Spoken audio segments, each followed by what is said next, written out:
this is such a special moment for me. We are here with the one and only, the incomparable Martha Reeves. You know her from Martha Reeves and the Vandellas. And with the one and only Etna Kane Williams, who is Executive Vice President of AARP. And we are inside of Studio A. Oh, yeah. It's one of those moments. I mean, so you people, stay tuned. Welcome to the Hitsville, USA Sanctuary. It is a That's sanctuary. what I'll call it, It feels because like it. Yeah, Yeah. it's unreal This is sitting where here. all of the beautiful music was born. Absolutely. Tell us a little bit about the room that we're in. Pop Scorty, Barry's father, was one of the main contractors of this building, changing it from a mansion to a recording studio. Oh, wow. This actually was an area where an artist had his dark rooms and everything, and Barry's father was the head contractor. He did all the soundproofing in here. He put these walls up. He knew his son was going to marvel Oh, wow. and be a big success. And I saw it happen. That's why I'm sort of glad that you asked me to come and sit in this room, because there's magic in here, and I can always feel it when I'm here. It's always a joy to come. We encourage people to come. And discourage anyone calling it a snake pit. This was actually the Garden of Eden. This is where Berry Gordy looked at people and said, they have what I want, and put it all together. They went around the city and they chose the finest of musicians. Most of them were jazz cats, and most of them could arrange. But he got them all and collected them, and I've seen them sit for maybe 12 hours a day, making song after song in this magic room. Wow. And the microphones you see hanging from the ceiling is where we would have to sing on one mic when there was only 4 tracks. And right over here is where Marvin Gaye was standing when we sang Stubborn Kind of Fella with him. Wow. It was Rosalind Holmes and Annette Beer and Gloria Williamson and myself and Marvin on that one mic. Oh, wow. And we could touch him and everything. He was so fine, and we were so young. But it was wonderful to be here and to have been part of all of the magic that came out of this room. And that magic still exists You can today. feel it, can't you? It It's a still beautiful exists. You wall. can't you Really feel can. it? Yeah. You really can. Who else came through this studio? How many artists? Yeah, how many When I artists got have here, come Mary through? Wells was here. She was getting ready to record My Guy, which became the first big solo single for a woman here. And it was amazing. She had the Temptations backing her. They were her backup singers. The next thing you know, we met David Ruffin. And David Ruffin became the one who brought the Temptations to light with My Girl. Yeah. I was here when Stevie Wonder came straight from school. And it brought him to an office that I was holding, which is just up those stairs across the hall, called the A&R department. And after we played around with a lot of rhythms and tin cans and typewriters and telephones that were digital, you could hear them do, do, do, do. He was calling Russia, I'd stop him, making sounds, and eventually coming in here and doing an audition and playing on all of these instruments that you see. He played the congos, he played the full set of drums, he played that beautiful grand piano. That's not a baby grand, that's a grand piano. And the baby played it so fluently. He was all of 8 years old when I met him. Wow. 8 years old. 8 years old. He finally was recorded by the age of 11, but I met him when he was 8 years old. So what I think too about the music itself, it still resonates with people today. Like if you hear any of the Motown Any of music, them. you just start moving. Yeah. And that movement is so important. I think it saved lives because movement in music, in terms of mental health, in terms of people being socially isolated, it's been shown to really have an impact on people. And that's really part of the reason AARP has been so connected to Motown. And you want to Well, talk about that? but also I'm so proud that AARP is a part of ensuring that the Motown culture thrives and survives. So we've been a supporter of the Motown Museum for the last several years, and to get the opportunity to sit here and talk with you is just so special. I think it's all because of the wonderful Esther Edwards. She was a woman who is Barry's oldest sister, who is responsible for this place being still active and let the world know our history, Right. how it actually happened. She was a politician. A lot of people overlooked that. Her husband, George Edwards, was a senator. And with her influence and with all of the other people who loved Berry Gordy and saw his vision and his dream, especially his family, because they supported him, and they also made the investment, the first investment to let him know, go ahead, baby, because he had tried other things. Right. He wasn't asking for a loan, right? No, he deserved it. He had to fight with Esther, I think, of all the sisters to be determined worthy of getting that boost that he got. But he had been in the military. He'd served in the Army. He had worked construction with his dad and realized that's not what he wanted to do. In fact, when you make the tour, you'll see all of what I'm saying. And see the actual pictures of his life. But he's the one. You know, Ms. Reeves, this music has stood the test of time. Music today, that's coming out today, do you think it'll stand the test of time? You're not talking about music. You're talking about machines that are producing sounds, who are causing the people with hearing aids, hearing aid companies, to prosper. we had a sense of tone. We had a sense of reality here at Motown. And discipline, right? It was not only discipline, it was the sound of young America that Berry Gordy wanted to create. When we first arrived here, he was always saying in the back of his conversations with us, we're making the sound of America. And we traveled our first 94 One Nighter tour. Imagine 94 One Nighters, just 3 whole months of our life.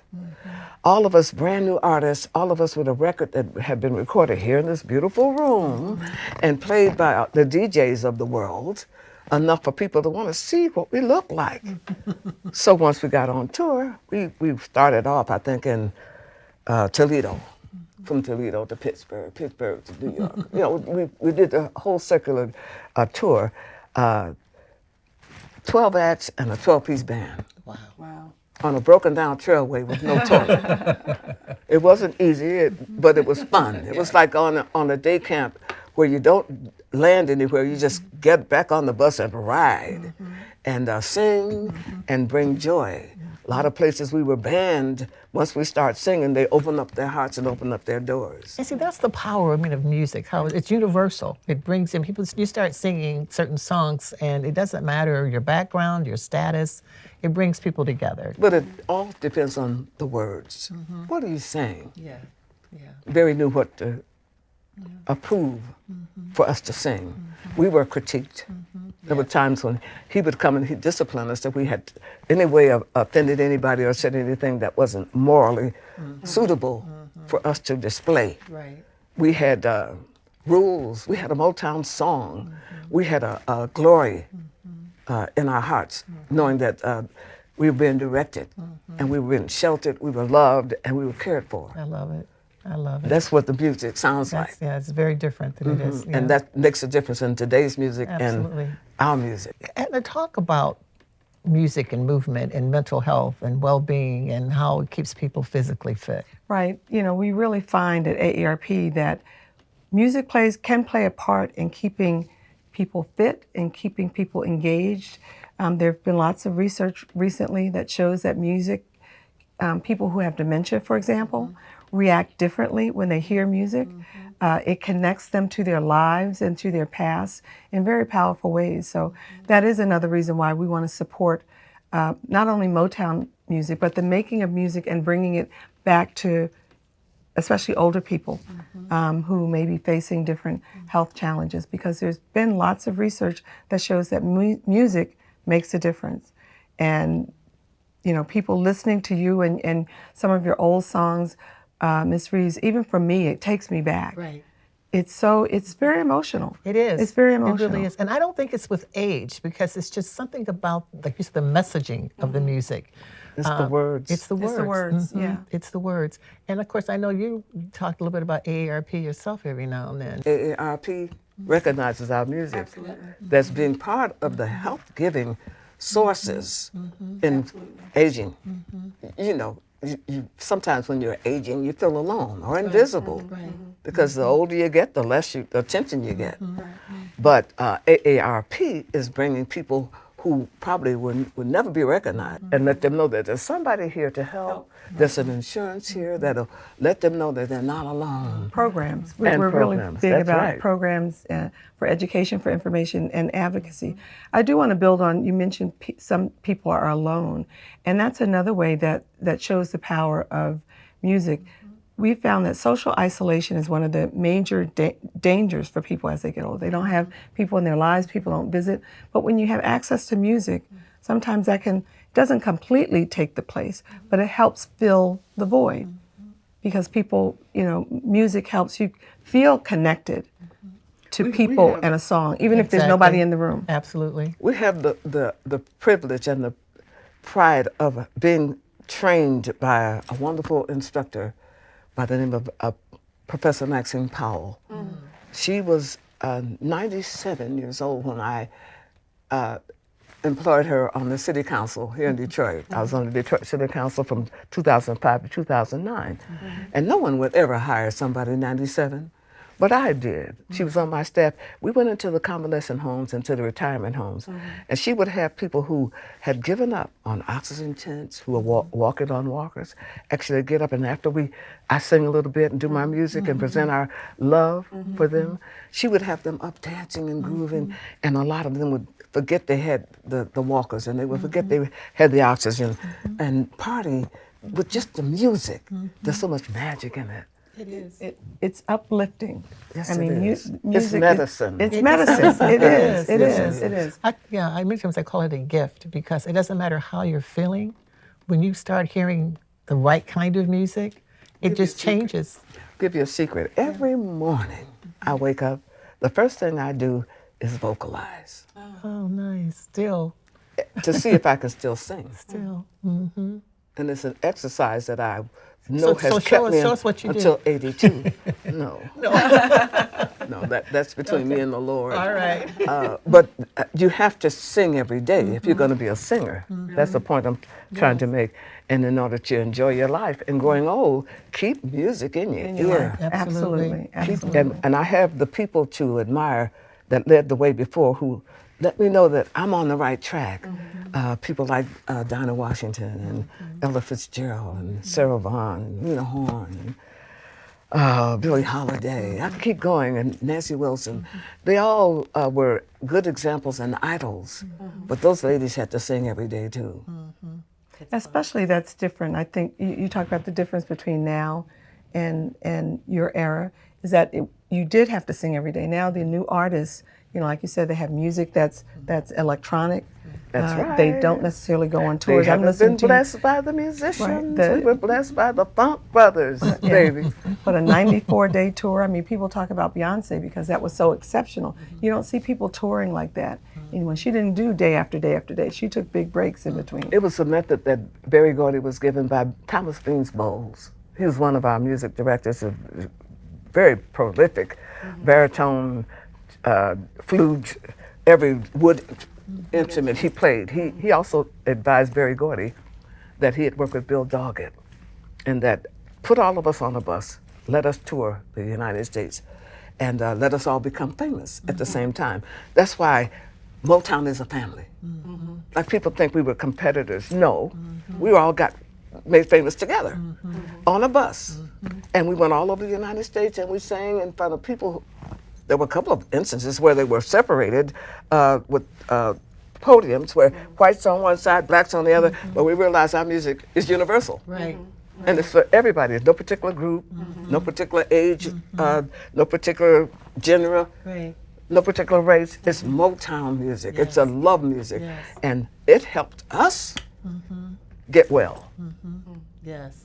We've really seen that at AARP because anytime we feature Motown music, either online or in any other way, the response is tremendous. But to your point, it's everybody. It's we don't promote it as just African American music. We promote it across the board, and everybody responds. It's timeless in that way. It really is. It is a unifying. It's unifying. It is which very, we very need much today. And another thing, which we need more of. Right? it showed us how to get along with as women. This queen that I'm talking to right now is going to have a star. on the Hollywood That's so Walk wonderful. of Fame. So My wonderful. life I thought was over. For the last 12 years, I felt like invisible, sort of invisible. I've recorded for 4 major labels. I've been around the world maybe 5 times. And I thought, well, is that all there is? And then someone said on TV, without my knowing it, you're going to get a star on the Hollywood Walk of Fame. I said, really? Who did that? And I don't know. But God sent me a manager by the name of Chris Rowe. And in 2.5 months of knowing him, maybe 4 months, 2.5 months, he raised enough money to satisfy the Chamber of Commerce in Los Angeles, California. So I'm gonna do what Melba Moore just did. I'm gonna lay down on my star when they present me my star on the Hollywood Walk of Fame. It is so well deserved. I've dreamed, and we've spoken before. Yes, we have. So I did mention to you that I had dreams 2 years ago. Yes. That maybe I might get a walk. So you might have started this. You probably did this. You know what? Did you do There's this? something about, like you said, there's some things you don't tell, right? But there's something about dreaming and having those dreams come true. But you spoke that to me, that was something that you wanted. And that was a couple of years ago. Yes, it was. A dream And so come when I heard about that, I was like in tears. I thought, it wasn't me, but I thought if I could have, I would have. I've got an award from Hitsville, USA. I've gotten a Rock and Roll Hall of Fame. I've got the Rhythm and Blues Foundation. And now I've got the AARP Yes, yes, yes, yes, award. yes. Absolutely. And Well, she brings up the point that music not only uplifts the people who listen to it, you said it uplifts the person who sings it as Oh well. yeah, you got to have that love. Yeah. If people select you and make your music their most famous and popular, then it's up to you to represent it and to do it, to have that same feeling of love that you had when you first recorded Because it. it's so rare, it's rarefied air. How many people get to have lives Exactly. like you and the other Motown? Very, very few. And you have to appreciate it, and you have to honor it. That's that discipline we were talking Right, about yeah, before, right, and that's good. concentrating on. There's a lot of lessons behind what you just said. A lot of lessons there. It really is amazing, just the history and your recollection. It's just what a tremendous life. Well, I Tremendous. think it's the reason I was called a secretary, because I certainly wasn't. I was somebody in there working. You just answered the phone one time, right? No, I was there. I was in there 9 months before I went on the road. Okay. I was there every day. I reported to work. I had a good, excellent Record, huh? attendance record. Yeah. You could How call did they on- you could recognize? call on Did me. you one day say, "Listen to me, I want to sing"? Or what? No, I sang the first day I came. Oh, you did. Oh, okay. The union man came in here. They were telling Berry Gordy that if he didn't have an artist on the mic when they recorded some of these tracks in here, that they couldn't record anymore. And the musicians were protesting when I got here. They were knocking on the door trying to find Mickey, who was somewhere writing a song for Marvin Gaye, but they wanted more money for their sessions. It was rebellion going on when I came here, but I handled it. I answered that phone, A&R department. They said, "Who is this?"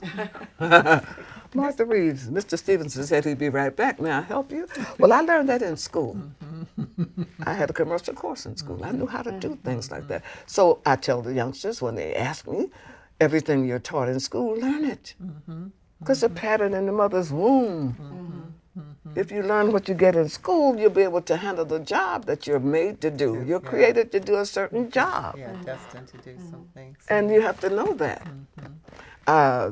That's another song. I'll write that one.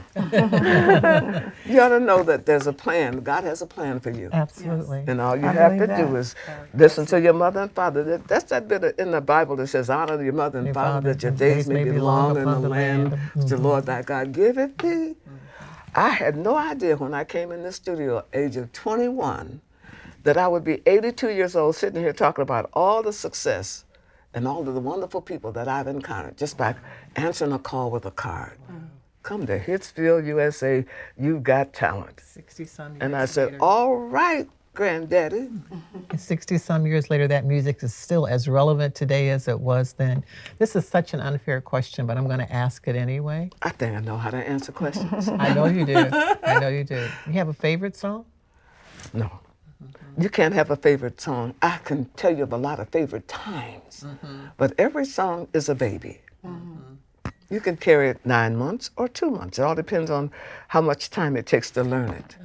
That's nice. Okay, That's nice. we had 17 writers on staff, and they could record or produce any artist that they wanted to. That's why you have some artists singing the same song, only different arrangement, but they sing the same, because the producers were the ones who ruled the music. And they all loved me. They all gave me songs, and I could sing them any key they gave them to me. My first ballad was a love song that I had to ask Eddie Lamont and Bryant of Hallelujah, Holland, to leave me alone. This place is I so satisfied magical. them. Yes, it really is. Yes, it And I is. know AARP's been so supportive of Motown Museum and the expansion. It's a place that people from all over the world literally come to visit. And when you walk in, it's just, I don't know, I can't describe it. It's just, you want to be quiet and kind of just walk through and give the reverence that it deserves. It's a powerful place. I've had the thrill of being on stage all over the world and saying, if you ever come to Detroit, come to Motown and have them call me. I'll come and I'll show you through. And they've done that on several occasions. I've heard I've about had people that. come from London. I've had people come from Amsterdam recently. Oh, wow. In the last couple of months. Oh, wow. Anyone who wants to keep up with what I'm doing, go to marthareeves.net. And you're here with us today, showing us where the music was made. I can't thank you enough. Thank and you so thank much. you so much, Oh, Edna. I and appreciate thank you. you. I Thank you for would not being have here. missed This this. is This has been powerful. Yeah, and thanks to Robin and the whole crew here too for allowing us yeah. in to do Robin this. and Robin Sheila, Terry, yes, yeah, Paul, and Paul Barker, honey. and Oh, yeah. Robin Terry, the whole crew, Sheila, all of them. So And appreciate it. AARP will be here hopefully when the new facility is up and running, and we're so proud to be a part of this. To be able So to happy to contribute. have you. Thank you. See it in this stage and watch it grow. Grow, Absolutely. right. I'm glad we got in early. Yes, yes, it's powerful. To watch it grow. Absolutely. I'm loving the development. I'm Yeah. loving every moment. I bet you are. Well, let's go dance. Sure will. Dance in the street. Yes, it will. Thank you. Thank you. God bless you. Hi, Chris. You're a financial advisor. You've been a financial advisor for 19 years. Tell us why or how a financial advisor can help someone. Yeah, really, we're partners with our clients in terms of helping them achieve their goals, really focusing on retirement and protecting the legacy. And really, there's 5 key areas that financial planners can help. First is in terms of income planning, especially once you retire. How do you recreate that income? When do you take Social Security? Things like that. Investment planning, making sure that we have the right investment tools and they're working towards the client's goals. Third, tax planning. Not just tax preparation, but actual tax planning, looking forward over the next 10 years. What should you be doing from a tax perspective? Maybe looking at Roth conversion, something like that. The fourth area is healthcare and long-term care planning. Which Medicare plan to take? Should we be looking at long-term care insurance? And then the fifth area that a lot of financial planners help with is in terms of legacy planning. How do we make sure whatever you have passes to the next generation as efficiently and effectively as possible? Without going through probate and all the other areas that you might have to go through. Right. You talk about the taxes changing. Are taxes scheduled to change in the near future? Yeah, so we had the Tax Cuts and Jobs Act, which is expiring in 2026. And so this window of opportunity is closing to pull money from those pre-tax accounts. So we know if nothing else changes in 2026, taxes are going up across the board 3 to 5%. So if taxes go up, the value of pre-tax accounts like 401ks and IRAs automatically go down. So as a financial planner, we're looking at tax returns and helping our clients develop a plan for taxes. And that's something people simply cannot do on their own or should not try to do on their own. They need to talk to a financial advisor to protect their hard-earned income and their savings. Right, yeah, anyone can do anything on their own, but whether they do it right or well, that's another question. Amen to that. Thanks for being here. Thank you. My name is Austin Peterson, physician assistant, and I'm going to be talking about calcium supplementation today. So the importance of calcium is because it's required for a lot of processes in your body, namely cell signaling, neuromuscular function. Also, calcium appetite is required for bone mineralization. It makes up a significant portion of that. So there are a variety of causes of low calcium. Normally they are liver problems, kidney problems. Also, certain osteoporosis meds can reduce the amount of calcium in your blood, so we want to make sure that it always stays within a good range. Ways to find out if your calcium is too low would be if you're falling, having a lot of fragility fractures, if you're having symptoms such as paresthesias, which is numbness and tingling in the hands and feet. If you have any muscle cramps or muscle spasms, those can be signs that the calcium in your blood is too low or even in your bones is too low, and appropriate testing can kind of find out what's the issue there. So the best way to get calcium we recommend is from diet. Patients with osteoporosis over the age of 60 and postmenopausal, we recommend getting 1,200 milligrams of calcium a day. Premenopausal women and males, we recommend about 1,000 milligrams of calcium a day. We recommend you get it from diet if possible. So 3 servings of dairy is generally the best way to accomplish that. Otherwise, you can also get it from dark green vegetables and almonds, and certain juices are fortified with calcium as well. But supplement-wise, you can take calcium carbonate or calcium citrate, but those are generally only recommended if your calcium is low in your blood. Otherwise, food is the best way to get it. And then the risks of too much calcium are increased risk of kidney stones. You can have GI upset and constipation. So if you have too much, it's a bad thing. So if you feel like you're experiencing symptoms of low calcium, talk to your doctor. They can do the appropriate testing and see if you need any supplementation. Driving. We all have to make difficult decisions someday about whether to continue to drive or not to continue to drive, and what options are available. So thank you for being here to talk about those options. People often think, okay, I have to have that tough conversation with a loved one, but there are some creative solutions, even more creative than getting on a bus, right? Sure. One of those solutions is My Ride app that's available for people that use our paratransit services. And What's paratransit? Paratransit are services for CATA. It is demand response, curb-to-curb service. Okay, all right, sorry. I just want to make sure people knew what that meant. Sure. So what are the options? One of the other things that we're working on is mobility microtransit. And so those are similar to paratransit services, but there will be a way to schedule those trips, such as Uber and Lyft does today. So we're looking at that and figuring out ways that we can incorporate that, especially to better serve the rural communities and give them the transportation access that they need. What other options do rural communities have if they don't have like a CATA or someone coming into their community? I mean, There's critical. not a whole lot out there, Paula, unfortunately, and that is very unique to CATA. Most urban transit systems serve the urban core, and CATA is reaching out to the Stockbridges and the Onondagas, et cetera, to provide transportation access. Do you find there's any hesitancy with older adults wanting to get involved with CATA? I don't think so. We have quite a big population of riders that make up the senior community, and I think they're very realistic about the need to look at additional services other than driving themselves. I'm telling you, I'd give my car up in a heartbeat. So, so it's not about age all the time, is it? Love to have you on board, Kat. Thank you so much for being here.